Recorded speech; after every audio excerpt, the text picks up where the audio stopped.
Hey everyone, so the air suspension compressor on my Volkswagen Touareg just crapped out on me.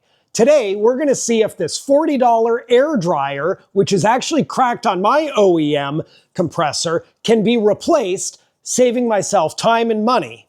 So let's see if this cheap part can replace the original part, and if it can't, I've got a whole aftermarket air suspension compressor just in case. So the question is, will a $40 part fix it? Let's find out. Now, one of the reasons that I hope this part will work on the existing broken air suspension compressor is because I'd really like to maintain the OEM fullness of the car. I really don't like aftermarket parts if I don't know their condition or if they don't have ratings online, which unfortunately this is one of them. So I figured a $40 gamble is going to be better. It'll allow me to maintain the OEM electronics as well as the OEM valve block on the air suspension compressor. The only part that I want to replace is this piece right here, and judging by the looks of it, I should be pretty much spot on ready to go. So let's go ahead, get the car in the garage, and see if we can maintain OEM-ness of the Touareg. For those of you who don't know, the air suspension compressor is located on the US passenger side undercarriage. So underneath the front of the car, we've got a plastic panel under here, and under this is exactly where air compressor is located. So I'll go ahead and turn on a time lapse. We'll take these pieces off and see if we can get the part out with minimal effort.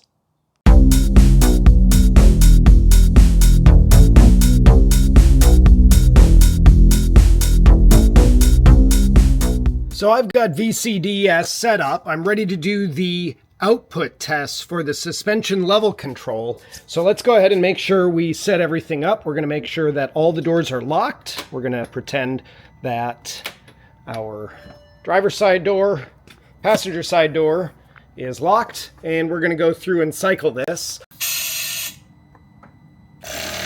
There. So we've got it compressing. Here's the issue at hand. You see that? Clearly, all those bubbles should not be there. That should not be spraying. So we got major leakage. Yeah. So that's our troubleshooting and diagnostics to make sure that we know this housing of the air dryer is actually bad. So now that we've troubleshot this, we can go ahead and replace this with the aftermarket one that we have here off to the side. So let's go ahead, take this off, and replace it.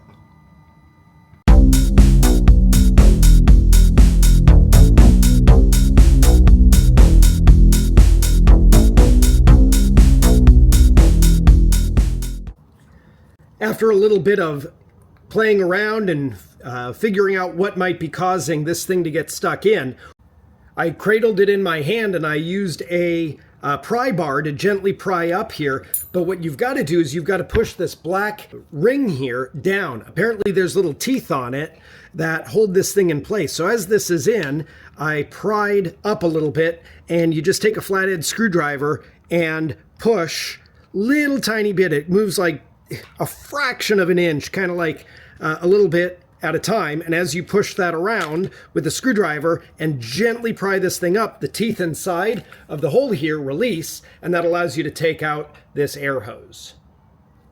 We'll continue now doing the same thing with this air inlet here.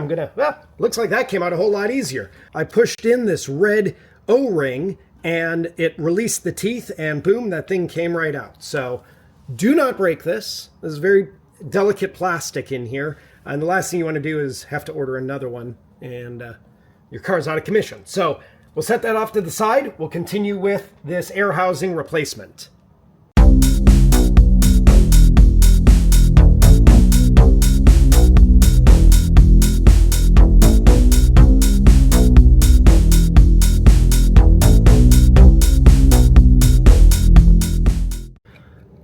Let's see what kind of carnage we have inside.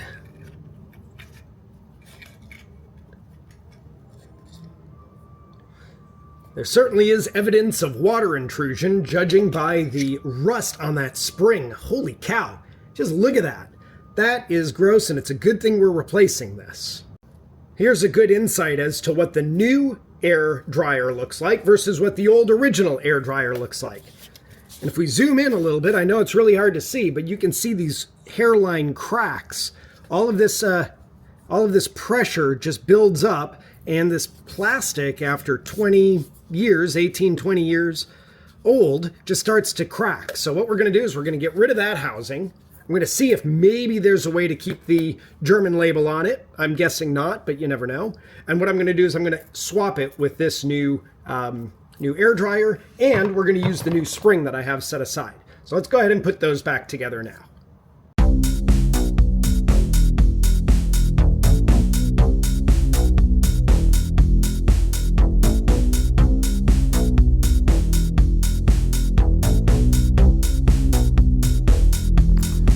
Folks, and there you have it. We've got the new air dryer installed on our compressor. Let's go ahead and see if, as is, we can try to activate it once again with VCDS.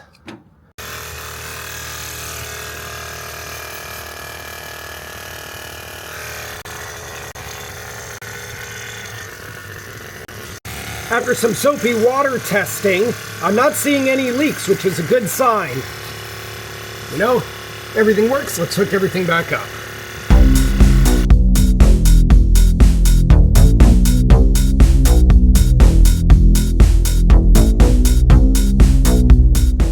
Now I've just installed the cradle for the air compressor. We've bolted it with their bolts underneath the car. We've hooked up over here our air supply line, and we've ensured that all three of our electrical connectors here are plugged in. Let's go ahead and turn on the car and see if we can get this thing to raise using the normal control settings for the lift. So let's start up the Touareg and confirm that we have no indicator. That's awesome, which also probably indicates no fault codes. But let's go ahead and raise this now and see if our car, obviously we have off-road selected, that's cool. And so we are going up. Cool. So I don't want to jinx it just yet, but I think that part is actually working. There's no air leaks. Let's go for a test drive and see how it handles. And of course, I have to test drive the car and make sure everything works right in the middle of rush hour. Normally I can cruise right through on this, but looks like I got a few people that I'm behind. I've been driving this car for a few minutes right now. The light hasn't come on. I want to say everything looks good. We'll continue on. I'll monitor this for another few miles, and I'll give you an update in a little while. Now, having driven around town for a few miles with no warning lights coming on related to the air suspension, I'm going to say that this is a successful installation. An aftermarket part did the job. I bought this one just in case. I might keep it for a future project. I might try to return it. We'll see. But the $40 bet paid off. Hopefully, if you find this video helpful, you'll leave a comment down below. If you have any questions, let me know. I'll do my best to reach out to each of you, and hopefully this will help some of you in the future. So good luck with your projects, and I'll see you in the next video.